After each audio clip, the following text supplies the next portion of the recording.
저희 자산 배분 영상에서 채권 이야기들 지금까지 꽤 했었죠. 근데 최근에 실리콘뱅크 은행 파산, 일명 SVB 사태 터지면서 느닷없이 국채 관련한 투자 관심이 굉장히 많아진 것 같아요. 그래서 이번 시간에 SVB 사태를 정리하면서 동시에 채권 투자가 왜 중요한지에 대해서 간단히 설명해 드릴게요. 일단 먼저 채권에 대한 투자가 커진 부분, 기사를 보면 우리나라에서 미국 국채 30년물을 추종하는 코덱스 미국채 울트라 30년물 HETF가 있는데 이 상품에 개인 투자자들이 6개월 만에 1,000억 원 넘게 순매수를 했다고 하죠. 그러니까 내용을 보면 미국채 30년물 국채 금리가 4%를 넘어설 때부터 자금이 본격적으로 유입되기 시작해서 개인 투자자들의 순매수세가 올해 들어 더 강해졌고요. 최근 한 달 동안 무려 410억 원가량 자금이 들어갔다고 해요. 그래서 연중 수익률을 보니까 올해 들어서면 거의 3% 이상 올랐네요. 다른 기사도 보면 KB스타 KIS 국고채 30년 인핸스드 ETF, 이게 올해 수익률 1위래요. 국고채라는 거니까 한국 국채 30년물에 투자한 거예요. 또 인핸스드 ETF라는 건 이게 벤치마크인 30년물 국채 대비 초과 수익도 좀 추구를 하겠다라는 그런 ETF라고 보시면 될 것 같아요. 실제로 올해 들어서만 수익률이 8.06%니까 굉장히 좋죠. 그렇다면 이런 생각이 들죠. 왜 올해 들어서 이렇게 국채 수익률이 좋은 걸까? 이걸 이해하기 위해서 잠깐 SVB 사태를 정리를 해볼게요. 미국 시간으로 지난 10일 캘리포니아주의 실리콘밸리 은행이란 곳이 파산하면서 연방정부 산하로 편입이 됐죠. 그리고 곧이어 지난 12일 미국의 시그니처 은행이란 곳도 파산했고요. 스위스 투자은행 크레디트 스위스 엄청 유명하죠. 여기 주가도 엄청나게 폭락했어요. 그러면서 이게 마치 2008년 금융위기 때처럼 시스템 리스크, 즉 금융사들의 파산이 도미노처럼 연쇄적으로 일어나는 게 아니냐라는 그런 우려가 나오고 있어요. 그래서 미국에서 기준금리를 올리는 곳이 바로 연방준비제도, 한국으로 따지면 한국은행 같은 곳이죠. 여기서 금리를 열심히 그동안 올렸었는데 이 추세가 잦아들지 않을 거냐는 거예요. SVB 사태를 보면은 금리가 너무 높아져서 터졌다라고 이야기를 하는데 사실 이건 좀 약간 오해고요. 정확히는 예금자금과 대출자금의 유출입에 어느 정도의 미스매치가 발생했다. 간단히 설명을 해드리면요. 일단 은행들이 어떻게 돈을 버나? 얘네는 고객들, 즉 예금주들로부터 돈을 받아서 그걸 대출을 해주면서 생기는 예금금리와 대출금리 간의 차이, 다시 말해 예대마진을 통해서 돈을 벌죠. 근데 실리콘뱅크 은행의 경우 2020년대 들어서 이 스타트업 붐이 들면서 그쪽에 자금이 엄청 유입됐잖아요. 그러다 보니 예금이 엄청 많이 늘어났는데 그걸 대출해줄 곳은 상대적으로 적다 보니까 이걸 조금 더 적극적으로 투자를 하기 시작합니다. 투자처를 보면 AFS라고, 이건 Available for Sale, 한국말로는 매도 가능 증권이에요. 여기에 상당액을 투자했고 그보다 더 많이 투자한 곳이 바로 HTM, 이거는 Held to Maturity, 즉 만기 보유 증권이에요. 만기까지 팔지 않고 보유하면서 이자를 먹는 증권을 뜻하죠. 그래서 규모를 보면 2022년 말 기준 AFS에 261억 달러, 한국 돈으로는 약 35조 원을 넣고요. 또 HTM엔 913억 달러, 거의 110조 원을 투자합니다. 근데 문제는 이렇게 투자한 채권들의 대부분이 장기 증권이었다는 거예요. 실제로 AFS에서는 10년 이상 채권이 전체의 27.8%, 또 HTM에서 그 비중이 무려 90% 넘게 들어갔어요. 이게 말해 고객 자금의 대부분을 너무 장기적으로 투자를 했다. 근데 이렇게 장기 투자를 했는데 금리가 오르면서 평가 손실이 엄청나게 늘어났고요. 그리고 이 회사의 뱅크런, 즉 예금주들의 급작스러운 동시다발적인 이체가 발생한 모종의 계기가 바로 이 피터 틸이라는 인물이죠. 블룸버그 기사를 보면요, 그가 만든 벤처 투자 펀드 파운더스 펀드라는 곳이 있는데 여기서 SPV에 송금을 요청했는데 이체가 제대로 안 이루어졌대요. 그래서 뭔가 안 좋은 게 느껴지니까 이 파운더스 펀드에서 SVB에 예치한 돈을 몽땅 다 빼냈고요. 그러면서 피터 틸이 주변 기업인들한테 야, 너네 여기다 돈 넣은 거 좀 위험해 보니까 다 빼라, 이런 식으로 이야기했다고 해요. 근데 실리콘밸리 그 동네가 워낙 좁아가지고 말이 확 번진다고 해요. 한 명한테 이야기하면 막 5명, 20명, 막 30명 이렇게 번지니까 소문이 확 퍼지면서 야, 얘네들 돈 빼자 하면서 뱅크런이 번졌고, 거기에 SVB가 깜짝 놀라서 이거 돈 마련해야 되는데, 그러다 보니 자기네들이 자산을 팔아야 되는데 그 팔아야 될 게 바로 평가 손실이 큰 장기 증권들이었던 거예요. 이걸 골드만삭스에 팔면서 얘네들이 18억 달러의 손실을 확정했고요. 이걸 메우기 위해서 22억 달러의 주식을 유상증자하겠다고 발표하면서 주가가 엄청나게 폭락하죠. 이게 또 악순환인 게 주가가 폭락하니까 야, 고객들이 이거 얘네 무슨 일 생긴 거 아니냐 하면서 또 돈을 빼내니까 뱅크런이 점점 가속화됐죠. 결국 위기설이 나온 지 이틀 만에 문을 닫게 됩니다. 그러니까 다시 말해서 금리가 올라서 문제가 생겼다기보다는 얘네들이 자금 관리를 너무 장기채 위주로 하다 보니까 급작스러운 뱅크런에 대처하지 못했다라는 건데, 근데 이 사태가 시장금리에 영향을 주기 시작했죠. SVB 파산하고 또 시그니처 은행이란 곳도 망하고요. 아까 말씀드렸던 크레딧 스위스 주가도 폭락하면서 여기도 망하는 거 아니냐는 이야기 나오고 있고요. 그러면서 무디스가 또 동시에 미국 중소은행의 6곳의 신용등급을 하향 조정하는 거 검토하고 있대요.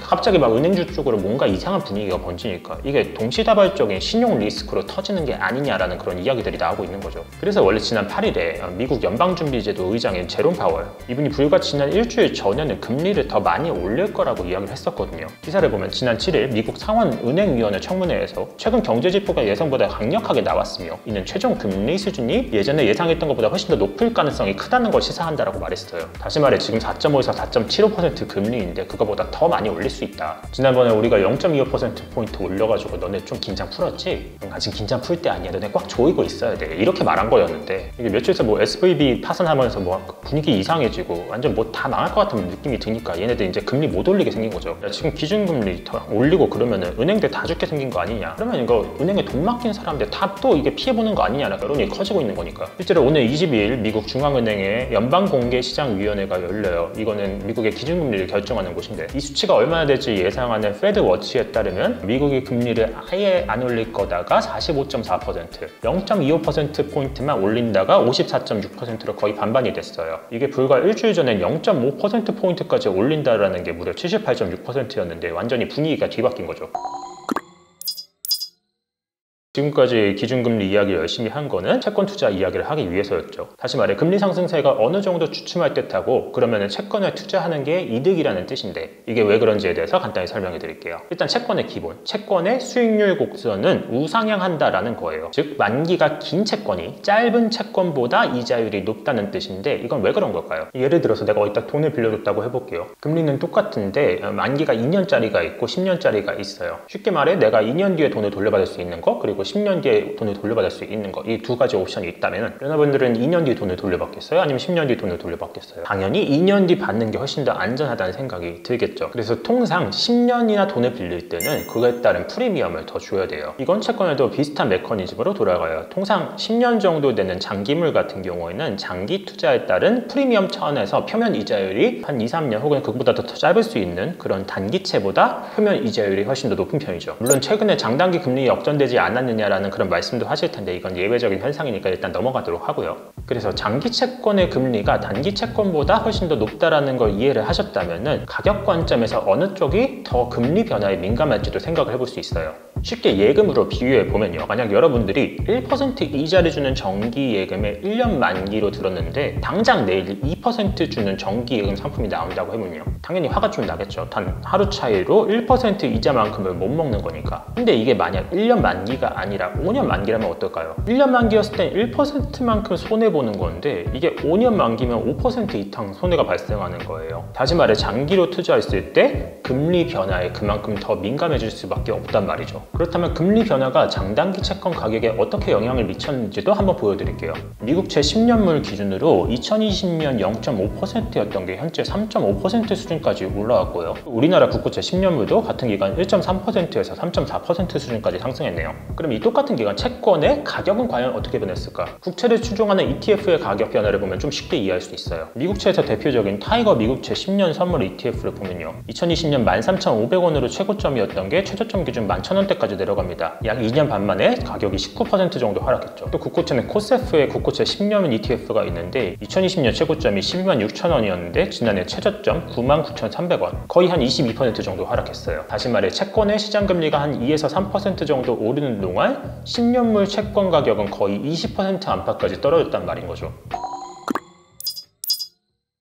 그렇다면 이렇게 말할 수 있어요. 지금 장기 채권을 사면 과연 좋은 걸까? 미국이나 우리나라나 국채금리가 더 오르지 않고 향후 안정적으로 내려간다면 지금 이 바닥 정도로 볼 수도 있을 것 같아요. 다만 이건 마켓 타이밍의 영역이다 보니까 이게 지금 사야 된다라고 꼭 집어서 말하긴 사실 어려운 게 사실이죠. 그래서 가장 좋은 방법은 여러분들이 채권을 사실 때 단기채와 장기채를 좀 믹스해서 사시는 방법이 있어요. 이 경우 포트폴리오 관점에서 장기와 단기가 섞였으니까 어느 정도 중기의 평균적인 수익률을 먹을 수 있을 것이다. 혹은 아예 단기채를 사서 간을 보다가 나중에 장기채로 옮겨 타는 방법도 있죠. 예컨대 6개월 만기 채권을 사셔서 만기 이후에도 인플레이션이 안 잡히고 금리가 계속 높은 수준이라면 그때도 단기채에 투자하는 방법이에요. 현재 미국의 단기채의 금리는 4.7% 수준이니까 이거 사가지고 6개월 만기로 하면 나름 쏠쏠하게 이익이 나겠죠. 근데 만약 6개월 뒤에 인플레이션 안 잡히고 금리가 꺾인다면 이땐 단기채 더 사지 마시고 장기채로 옮겨 타는 게 가장 좋은 방법이 될 수 있어요. 추세적으로 금리가 쭉 내려간다면 여러분들은 장기 채권 보유에 따른 수익률을 상당 부분 취할 수가 있는 거죠. 자, 그렇다면 채권을 어떻게 사냐? 채권 사는 방법 크게 두 가지가 있어요. 첫째는 가장 쉽게 ETF를 사는 방법이에요. 당장 미국채하고 한국채 ETF로 나온 게 너무나 많습니다. 그 가운데 미국 ETF 직접 사셔도 되고요. 또 한국의 자산운용사들이 만든 국내 기타 ETF를 사셔도 됩니다. 이게 어떤 거 어떻게 사면 좋을지에 대해서는 지난 3편 자산 배분 투자할 때 꼭 알아둬야 할 것들에서 간단히 정리해놨습니다. 여기 띄울 거예요. 예컨대 미국 ETF와 한국 기타 ETF를 살 때 배당소득세와 양도소득세는 어떻게 되는지, 그리고 또 연금저축계좌 쓸 때 어떤 ETF를 사면 좋은지 등에 대해서 정리해놨으니까 한번 보시면 좋을 듯 하고요. 채권 사는 두 번째 방법, 실제로 채권을 매입하는 방식이 있어요. 증권사 HTS나 MTS 같은 걸 통해서 채권을 직매입할 수도 있죠.